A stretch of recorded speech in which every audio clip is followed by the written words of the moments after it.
સ્વાગત છે આપનું. હું છું કિંજલ અને આપ જોઈ રહ્યા છો Adani presents what Gujarat think today, એક એવું મંચ કે જ્યાં સમાજના તમામ એ મુદ્દા કે જે સીધા કે આડકતરી રીતે સ્પર્શતા હોય છે તેના પર ચર્ચા થઈ રહી છે ખુલ્લા મનથી. અને આ ચર્ચા કરવા માટે આજે આપણી સાથે એક એવું વ્યક્તિત્વ છે કે તેમને સાંભળવું, તેમની જોડે વાત કરવી એ એક જાતે જ એક મહત્વપૂર્ણ બની રહેવાનું છે. આપણી સાથે આજે ચર્ચામાં જોડાયા છે અખિલ ભારતીય પ્રચાર પ્રમુખ રાષ્ટ્રીય RSS સાથે વાત કરીએ. नमस्ते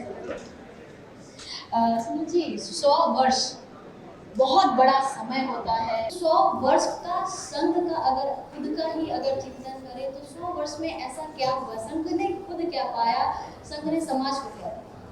संघ जिस उद्देश्य से प्रारंभ हुआ था कि देश के बारे में सोचना है तो केवल कोई संस्था, संगठन या किसी प्रसंग में सोचने से नहीं होगा.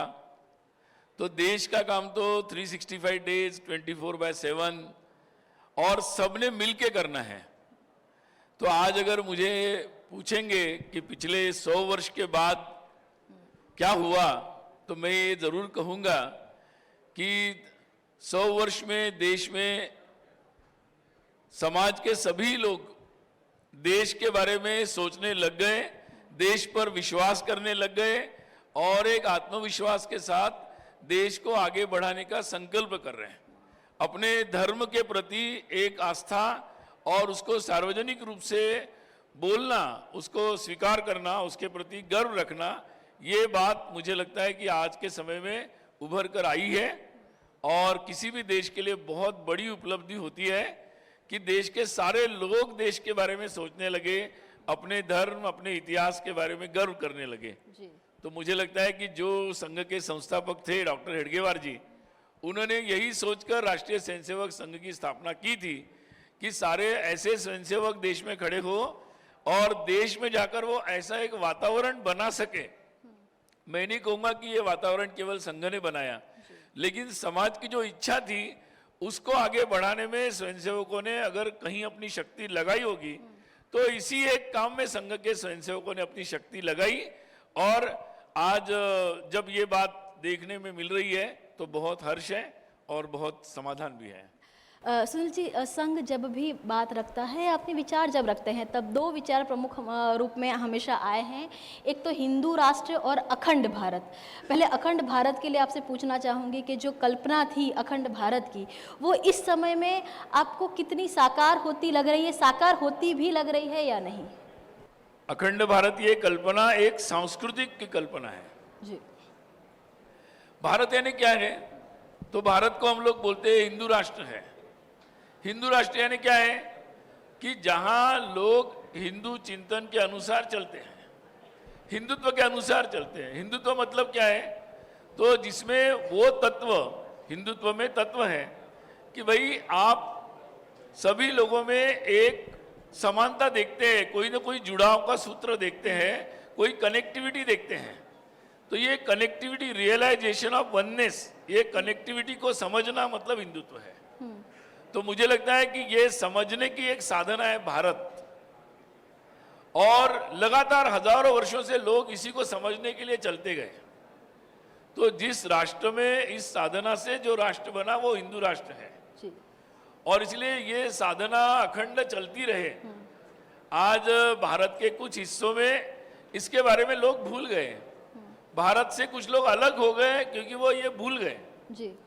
तो ये जो भी विस्मृति हुई है अपने हिंदुत्व की, अपने संस्कृति की, अपने इस ज्ञान की, उस स्मृति को एक व्यापक क्षेत्र में जागरूक करना मतलब अखंड भारत है. अब पॉलिटिकली जो है, पॉलिटिकल कन्वीनियंस के अनुसार राज्य बनते हैं, पॉलिटिकल एडमिनिस्ट्रेशंस होते हैं, वो समय काल परिस्थिति के अनुसार हर जनरेशन किस व्यवस्था में रहना उसका फैसला करता है. इस वक्त का जो आप पूरा जियोग्राफी देखें, अमेरिका से लेके रशिया अपनी हद बढ़ाने में लगे हुए हैं, इजराइल से लेके बांग्लादेश से जो अपनी हद बढ़ाने में लगे हुए हैं, विश्व का हर देश नहीं लेकिन हर काफ़ी देश हैं जिनके एक दूसरे के साथ कॉन्फ्लिक्ट हैं. पूरा जो माहौल है उस पूरे परिप्रेक्ष्य में अखंड भारत आपको कहाँ स्टैंड करता नजर आ रहा है? देखिए, ये बात को थोड़ा सा हमें दूसरे तरीके से समझना पड़ेगा। दुनिया भर में जो भी राष्ट्र, अभी बहुत सारी संस्कृतियां, बहुत सारे लोग जितने भी मजबूत हुए, उन्होंने अपनी ताकत के बल पर दुनिया को चलाने का सोचा। यानी किसी के पास ताकत आई तो उन्होंने दुनिया में गुलामी बढ़ाई, किसी के पास ताकत आई उसने एटम बॉम्ब गिरा दिया, किसी के पास ताकत आई कई लोगों को उन्होंने दुनिया भर में अपने ही विचार का दुराग्रह करते हुए बहुत सारी हिंसा फैलाई, आज भी फैला रहे। किसी ने आइडियोलॉजी के आधार पर, जैसे हमारे माओवादी नक्सली हिंसा अपने विचार पर ही पढ़ा रहे थे। तो ये दुनिया में ऐसा बहुत कुछ हुआ है, लेकिन भारत ऐसा एक राष्ट्र है कि जिसने अपनी ताकत को निश्चित रूप से अपनी सीमाओं की रक्षा में लगाई, जरूर लगाई, आज भी लगाएंगे। भारत की आज की एकात्मता, अखंडता, सुरक्षा, इससे कोई समझौता नहीं है। परंतु भारत की जो शक्ति है ये एक सात्विक शक्ति है, जिसका उद्देश्य वसुधैव कुटुंबकम है, जिसका उद्देश्य सबका कल्याण पर है। वो सपना आने वाले 100 वर्ष में इसलिए क्या साकार होगा, होगा ऐसा आपको लग कि रहा है? हमारे, देखिए, हमारे मैं एक बार जर्मनी के लोगों से बात कर रहा था, तो वो मुझे बता रहे थे आप लोग राष्ट्रीयता की बात कर रहे हैं, ये कर रहे हैं, वो कर रहे हैं। मैं कहा देख भाई, ऐसा है कि आपके लोगों ने आपके कोई ऐसे पूर्वज हो गए जिन्होंने, या बहुत सारे देश हैं ऐसे कि जिनके पूर्वजों ने ऐसे ऐसे काम किए कि उनको कहीं जाके माफी मांगनी पड़ती है। तो मैंने कहा मेरे पूर्वजों ने कभी इतिहास में ऐसा कोई काम नहीं किया कि हमें दुनिया में किसी कोने में जाकर माफी मांगनी पड़े। जी बिल्कुल। अब तो सुनील जी इतिहास की बात की तो हमारी तो जो हमेशा जी हमारी जो शक्ति होगी ना, वो शक्ति दुनिया के कल्याण के ही काम आएगी। बिल्कुल। सुनील जी, आपने इतिहास की बात की। संघ ने हमेशा इस बात को आगे रखा हुआ है कि कुछ सरकारों ने इतिहास को बदल दिया, या तो फिर इतिहास की जो बात जो युवा पीढ़ी को पढ़नी चाहिए वो कभी किताबों में आई ही नहीं। अगर हम पिछले 10 वर्ष की बात करें या 2014 से बात करें, तो एक ऐसी सरकार केंद्र में है कि जो कहीं ना कहीं आरएसएस से सीधे या इनडायरेक्टली जुड़ी हुई है। तो वो इतिहास युवाओं तक पहुँचे, उसके लिए क्या प्रयास इस सरकार ने किए और संघ की उसमें क्या अपेक्षाएं हैं? अभी आज मुझे आप ये सवाल पूछ रहे हैं, 10 साल पहले, 15 साल पहले सवाल पूछा जाता था कि देश कंप्यूटर एज में जा रहा है, आप इतिहास की बात क्यों कर रहे हैं? जी, ये बात प्रश्न पूछा जा रहा था। अच्छा प्रश्न पूछा कि आपने प्रश्न बदल दिया, अच्छी बात है। समय के साथ और प्रश्न बदल ये- जाते हैं ना, नहीं, परिस्थितियां, प्रश्न समय के साथ बदल जाते मैं हैं। वही कह रहा हूं कि ये बदलने के लिए संघ लगा था कि पहले प्रश्न बदल जाए जी कि भाई इतिहास का महत्व है। इतिहास को सीखने से मतलब इतिहास में जीना नहीं है, इतिहास से सीखना है। We don't want to live in the history, we want to learn from the history, और ये बहुत जरूरी जी। है। और इसीलिए इतिहास में बदलाव होना है। लेकिन ऐसा है कि जिन्होंने इतिहास बिगाड़ा, उन्होंने भी 1 साल में नहीं बिगाड़ा, बहुत बड़ी मेहनत की उन्होंने, गलत थी, लेकिन 100-200 साल, और पिछले आज़ादी के बाद भी कई लोगों ने, हमारे देश के लेफ्ट लिबरल लोगों ने बहुत मेहनत से बिगाड़ा है काम। तो ये जनरेशनल काम है, जी क्योंकि बहुत सारी बातें समझनी पड़ेगी कि अपना देश क्या है, अपना इतिहास क्या है। अब इतिहास में जैसे बोलते हैं कि भाई हिस्ट्री क्या है, एंशियंट हिस्ट्री, मुगलों के आने तक की सारी एंशियंट हो गई, पुरानी हिस्ट्री हो गई, फिर मुगलों की हिस्ट्री हो गई, और फिर मॉडर्न हो गई। तो भाई इसमें भारत कहाँ है? तो ये फ्रेम बदलनी पड़ेगी ना कि भाई वैसे तो भारत बहुत पुराना है, फिर कहाँ जाओगे? उसी में 3-4 फ्रेम बन जाएगी। और ये मुगल हिस्ट्री क्यों है भाई? ये संघर्ष की हिस्ट्री है, वो राजाओं की हिस्ट्री है, हमारे काकतीय राजा की हिस्ट्री है, वो हमारे शिवाजी महाराज की हिस्ट्री है, बहुत सारी हिस्ट्रीज है। तो नाम ही बदलने पड़ेंगे। तो ये बहुत डीप काम है और बहुत सारी चीज़ें बदली जानी चाहिए, और मूल रूप से बदली जानी चाहिए। ये केवल नाम बदलने का या किसी को कहाँ रखना, ये कोई फ्रेम का विषय नहीं है, ये कंसेप्चुअल विषय है कि हम पूरे भारत को कैसे देखते हैं। तो उसको बदलने में मुझे लगता है कि उस दिशा में काम तो बढ़ रहा है। और मैं जहाँ तक देख रहा हूँ कि स्कूल के एनसीईआरटी ने तो अपने पुस्तकों में लगभग 8वीं या 9वीं तक बहुत सारा बदलाव भी कर दिया है, लेकिन फिर भी मैं मानता हूँ ये एक फेज का बदलाव होगा। अच्छा, और भी बदलाव होने पड़ेंगे, क्योंकि बहुत सारा काम रिसर्च भी करना पड़ेगा। आज हमारे युवा बैठे हैं, उनको हर जगह जाके खुद देखना पड़ेगा। अभी हम लोग आर्टिफिशियल इंटेलिजेंस के ज़माने में पहुंच गए, आर्कियोलॉजिकल एविडेंस भी है, आजकल हमारे पास डीएनए मैपिंग है, बहुत सारी चीज़ें हैं। हम राखी गढ़ी के बाद अब गुजरात में आर्कियोलॉजिकल साइट है, वो बता रही है कि हम 5,000 नहीं 10,000 से भी ज्यादा सालों से हमारा एक कंटिन्यूटी ऑफ हिस्ट्री है। ये कंटिन्यूटी ऑफ हिस्ट्री समझना बहुत जरूरी होगा।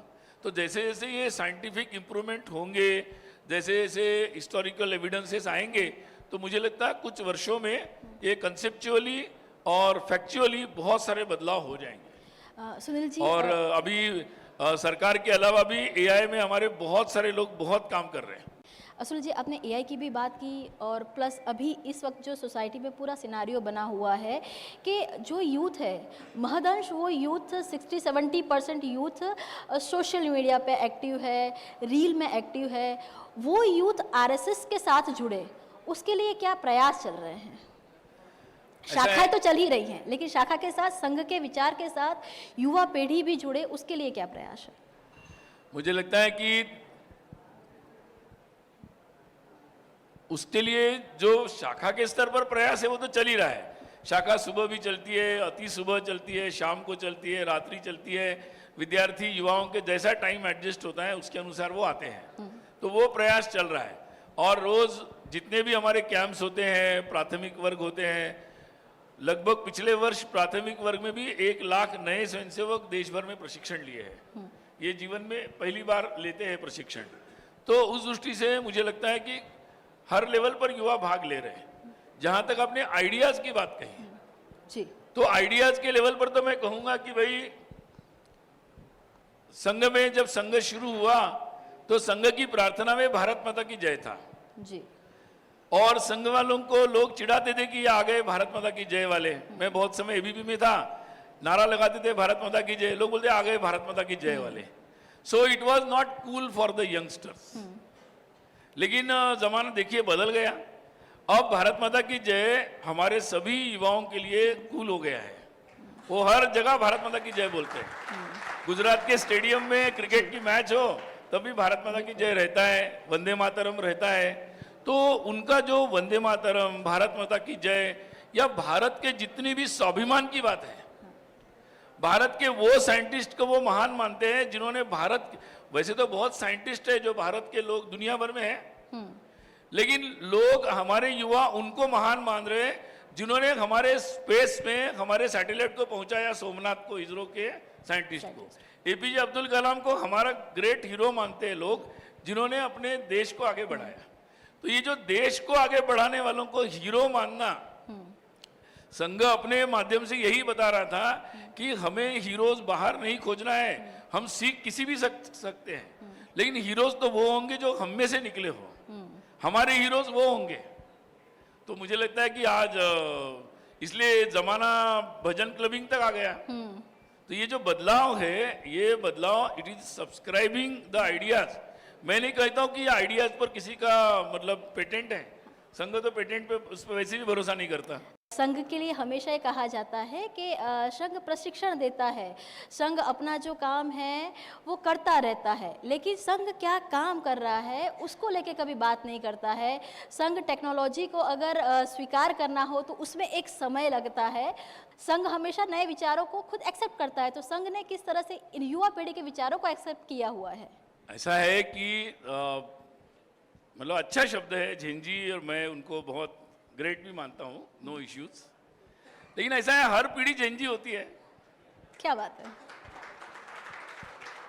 मतलब जो लोग स्वाधीनता के आंदोलन में लगे वो भी अपने आप में झेंजी थे, उन्होंने अपने जमाने में किया। कटोकटी का जब समय गुजरात में आया तो जिन्होंने आंदोलन किया वो भी झेंजी थे अपने जमाने के। तो मुझे लगता है 2010 में लगा कि करप्शन हो रहा है, तो उस जमाने की झेंजी बाहर निकली, उन्होंने करप्शन के खिलाफ आंदोलन शुरू किया, महिला अत्याचार के विरोध में आंदोलन शुरू किया। तो मुझे लगता है कि ये हर समय एक जमाना आता है तो अच्छा है। हमारे युवा आज के झेंजी, मुझे लगता है कि आज के झेंजी क्या है, आज के झेंजी हमारे भारत के झेंजी तो मैं बता सकता हूँ। बिल्कुल। दुनिया आसपास में क्या हो रहा है आजकल बाजू के देशों में वो छोड़ दो, हमारे देश में जो झेंजी है वो देश के लिए, देश को आगे बढ़ाना चाहते हैं। वो देखिए झेंजी को एआई कॉन्फ्रेंस में देखा आपने, वो देश को आगे बढ़ाना चाहते हैं। वो देश के, अभी 1 जनवरी को देखिए हमारी झेंजी सब मंदिरों में दिखती है, सुबह सुबह 4 बजे से सब मंदिरों में लाइन लगती है देश भर में। तो हमारी झेंजी धर्म से जुड़ रही है, वो भजन क्लबिंग भी कर रही है, हमारी झेंजी भारत माता की जय वाली है, हमारी झेंजी इतने एआई से लेकर एआई में भारत को सबसे आगे ले जाना चाहती है। तो हमारी झेंजी जो है, मुझे लगता है वो संविधान के साथ दायरे में काम करना चाहती है। सुनील जी, आपने तो बोला देखिए हमारी झेंजी बहुत कंस्ट्रक्टिव है, और मुझे लगता है कि इस झेंजी के बारे में तो हमें स्वाभिमान रहना चाहिए और उनको बहुत पॉजिटिवली देखना चाहिए। ठीक है, हर एक पीढ़ी पर कोई परिणाम आते हैं, प्रभाव आते हैं, उसमें हमें उनको पॉजिटिवली मदद करनी चाहिए। अगर कोई निगेटिव प्रभाव है तो उससे निकलने के लिए मदद करनी चाहिए, but we should be very positive. और हमारी जो पीढ़ी है आज की, जो झेंजी आज जिसको आप बोल रहे हैं, वो एस्पिरेशनल है, मतलब पूरा भारत उनके कारण एस्पिरेशनल बन गया है। सुनील जी, आप जिस तरह से कह तो रहे आई हैं थिंक कि वी जो शुड युवा बी की, पॉजिटिव। बिल्कुल आप लोग भी पॉजिटिव ही प्रेजेंट करो। हम तो झेंजी हर को। चीज को जैसी होती है वैसी प्रेजेंट करते हैं, इसीलिए मैंने बोला कि वो क्या सोचते हैं उसके ऊपर हम टिप्पणी नहीं कर रहे हैं, लेकिन एक सोच है। सुनील जी, अंतिम सवाल, 100 वर्ष पूर्ण हुए हैं, 100 वर्ष का मिशन भी पिछले ही साल डिक्लेयर किया गया था। संघ की एक जो कविता है उसकी एक फेमस लाइन है, चलो चलाए दीप जहां अभी भी अंधेरा है। आने वाले 100 वर्ष का संघ का रोड मैप क्या है? ऐसा है कि पिछले 100 वर्ष में संघ का जो पूरा लगा रहा कि भाई पूरे देश भर में ये जो संदेश है वो लेकर जाना। अगर आज मैं आपको कहूँगा तो पहला काम तो ये है कि संघ का जो कार्यकर्ता, संघ की शाखा का नेटवर्क, आज लगभग 87,000 शाखाएं हैं।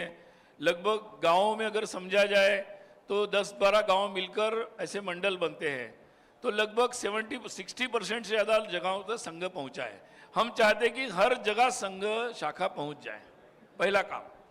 दूसरा है कि केवल संगठन के या संघ के काम करने से देश में जो परिवर्तन है वो नहीं होगा, तो समाज के हर व्यक्ति को इसमें आगे आना पड़ेगा, पूरा समाज को आगे आना पड़ेगा।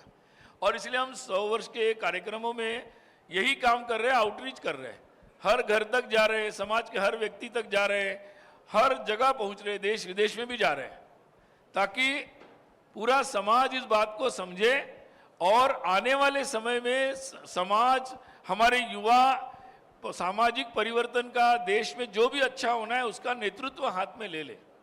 संघ का स्वयंसेवक उनके साथ कंधे से कंधा मिलाकर उनके पीछे बिल्कुल खड़ा रहेगा। और आगामी समय में इसलिए हम सभी को कह रहे हैं कि जो भी अच्छा काम करना चाहते हैं, if you have a team we have a theme, if you have a theme we have a team, तो सब मिलकर, पूरा समाज मिलकर आगे काम हो। और इसलिए हम अपने स्वयंसेवकों को ऐसा प्रशिक्षण भी दे रहे हैं कि कैसे समाज में व्यापक रूप में सबके साथ मिलकर ये काम करना है। तो उस दृष्टि से मुझे लगता है कि आने वाले समय में निश्चित रूप से भारत का जो एक आने वाले समय में भारत का समय है, इट्स एवर सेंचुरी, हमारी सेंचुरी है। और मैं कहता हूँ सेंचुरी नहीं, आने वाली सेंचुरीज हमारी है। तो उसके लिए पूरा सभी लोगों को इसमें शामिल होना पड़ेगा। और यही आह्वान लेकर हम सबके पास जा रहे हैं। आपके मंच से भी मैं सभी को यही आह्वान कर रहा हूँ कि जो भी देश को आगे बढ़ने का काम है, आप सब लोग उसमें शामिल हो जाओ, अपने अपने तरीके से, जिस तरीके से कर सकते करिए। और जहाँ भी संघ के स्वयंसेवक आपको हर जगह मिलेंगे जो आपके उस अच्छे काम में आपके सहयोगी बनेंगे। धन्यवाद सुनील जी। तो आ હતા આરએસએસના અખિલ ભારતીય પ્રચાર પ્રમુખ સુનિલજી આંબેકર કે જેમને 100 વર્ષની સફર, આગામી 100 વર્ષના રોડ મેપ, યુવા પેઢી અને ઝેન્ઝી સુધી કેવા પ્રકારે કનેક્શન છે અને આગામી સદીઓ પણ ભારતની છે એ પ્રકારની પણ ખૂબ જ સ્પષ્ટ કલ્પના વિશે વાત કરી।